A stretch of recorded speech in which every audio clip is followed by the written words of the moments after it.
The reason you're busy but still broke isn't because you're not working hard enough. It's because you're working on too many things. In other words, you're busy but in the wrong ways. Back when I was running my first company, I was working all the hours that I was awake, but I couldn't get past $3 million a year. And it wasn't until I learned how to apply my effort deliberately that everything changed. And that concept of critical mass Alex speaks of is the fulcrum upon which fortunes are built or broken. It represents the tipping point, that almost magical moment when concentrated effort transforms into unstoppable momentum. But the deeper question is why we naturally resist this fundamental law. The reason isn't logical, it's psychological. Scattered effort, you see, creates a powerful and deeply comforting illusion. It feels like productive activity, allowing us to tick off multiple boxes on a to-do list and maintain a sense of forward motion. This business is a balm for the anxious mind, a continuous stream of small, insignificant wins that masterfully distract us from a lack of major progress. But beneath this illusion lies the truth.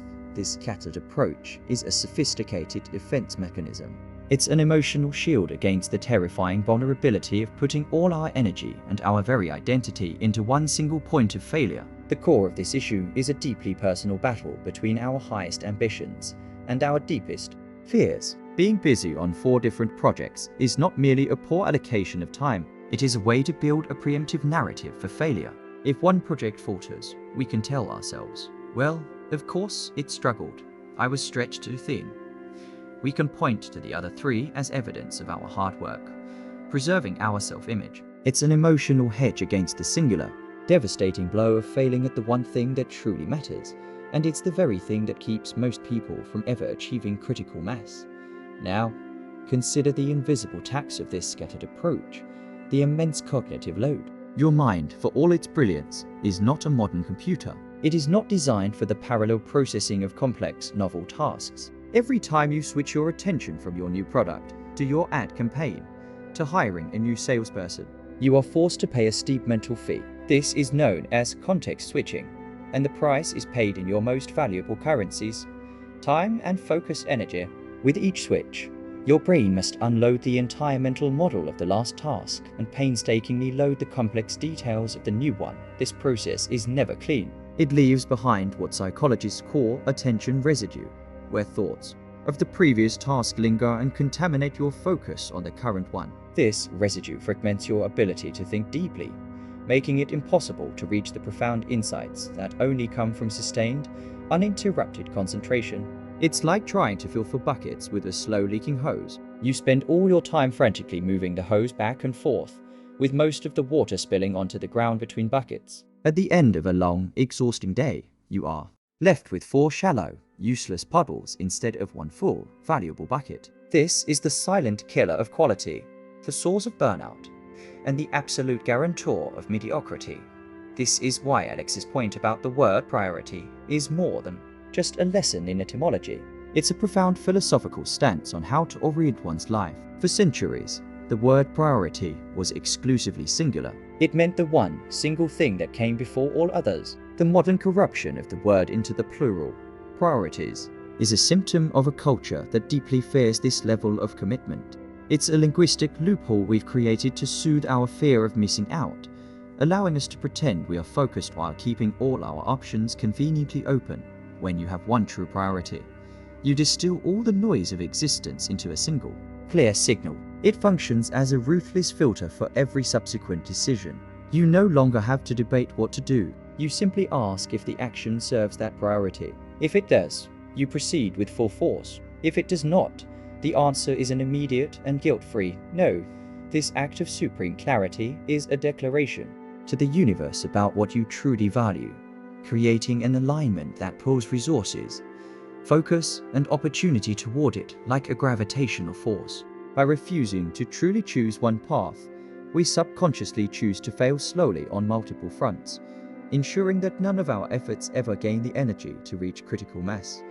This commitment to a single priority is what reveals one of the most dangerous things for an entrepreneur, and it is not a bad idea, but a good idea. Bad ideas are often easily dismissed by logic, but a good one is far more treacherous because it is seductive. It bypasses your rational mind and speaks directly to your ambition and your hope. It offers a potent hit of dopamine, a vivid daydream of a better future that provides a temporary escape from the difficult, grinding reality of your current work. This new, unblemished idea has no flaws, because it has not yet faced the brutal test of execution. It exists only in a perfect state of potential. But an idea without the undivided resources to bring it to life immediately transforms from an asset into a liability. It becomes a ghost that haunts your to-do list, creating a constant, low-level anxiety and whispering of an easier, more exciting path every time you hit a roadblock on your main priority. The true discipline, then, is not found in the creative act of generating more ideas, but in having the wisdom to do as Alex does. Capture them on a list and imprison them. This is not an act of killing your ideas, but of honoring them, acknowledging they are too valuable to be pursued with a half-hearted, divided effort until the time is right. This intense focus on a single priority leads to the discovery of a counterintuitive superpower in business, the wisdom of good enough. The perfectionist entrepreneur, often driven by insecurity, makes the common mistake of treating perfectionism like a floodlight, attempting to illuminate and fix everything at once. In contrast, the strategic entrepreneur understands that perfectionism is a weapon of high-energy laser beam to be aimed with surgical precision only at the absolute core constraint of the business. They have the clarity to ask, what is the one thing that, if improved, would make everything else easier or irrelevant? Accepting good enough in all other non-critical areas is therefore not a sign of laziness or lowered standards. It is the highest form of strategic intelligence.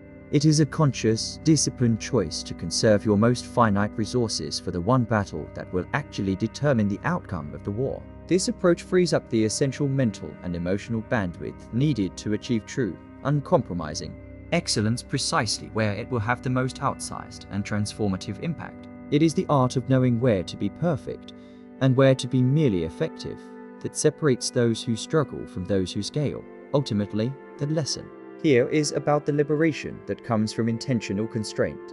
Our culture sells a false dream of freedom, suggesting it is found in having unlimited options. But this is a trap. The paradox is that a world of infinite choice is not a field of opportunity, but a prison of anxiety. It leads to analysis paralysis, a state of perpetual second-guessing where every step taken is haunted by the ghosts of the paths not chosen. True freedom is found not in optionality, but in the profound clarity of a single path, when you eliminate all alternatives, when you truly decide. An act whose Latin root means to cut off. You are not sacrificing your potential. You are liberating it by cutting away the distracting branches of lesser possibilities. You channel all of your energy and life force into the main trunk. It is here that you find momentum, the unified force of your will, and the deep, unshakable peace of mind that comes from ending the internal war of indecision. You are no longer a person who might do many things, but a person who is doing the one thing that can change everything.